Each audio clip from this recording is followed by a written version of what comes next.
हा जी आर म्हणजे तुमच्या तोंडाला पुसलेली पानं आहेत. जिसकी जितनी संख्या भारी उसकी सत्ता में भागीदारी, हाच नियम लावला पाहिजे. आम्ही सगळे देशाचे मालक आहोत. हे देणारे कोण आहे? आमचे नोकर आहेत. की या एवढ्या मोठ्या आंदोलनातून आपल्याला मिळालं काय? जरांगे पाटलांचा बिचाराचा त्याग मोठा आहे, पण त्यांना आम्ही रडून सांगितलं होतं फोन करून की तुम्ही हे बरोबर करत नाही. मराठ्यांचं अतोनात नुकसान होणार आहे, तुझ्या पण तब्येतीचं नुकसान होणार आहे. या जी आरचा सगळा मजकूर जर बघितला तर तुम्हाला तलाट्यापासून ग्रामपंचायत अधिकारी, कृषी सहाय्यक अधिकारी, ज्यांची तुम्हाला तोंड बघायला नको त्या सगळ्यांकडे जावं लागणार आहे. आणि याच्यातून शेवटी कोर्ट आहे. हे जे तुम्हाला कबूल केलंय आज, हे कुठल्याही कायदेशीर कसोटीवर बसणारं नाही.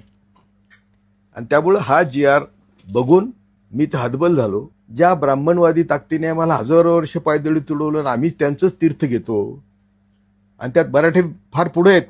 कुठला स्वर्ग, कुठला नरक, कुठले 33 कोटी देव, कायम तुम्हाला काल्पनिक जगात ठेवून तुम्हाला मूर्ख बनवण्याचं काम ज्यांनी हजारो वर्ष केलं, जी आर काढून त्यांनी हेच काम केलेलं आहे. कायदेशीर आरक्षण जर द्यायचं असेल तर ते केंद्र आणि राज्य मिळूनच देऊ शकतं. दोन्हींचे पॉवर असे आहेत की ते एकमेकाला सोडून होऊ शकत नाही.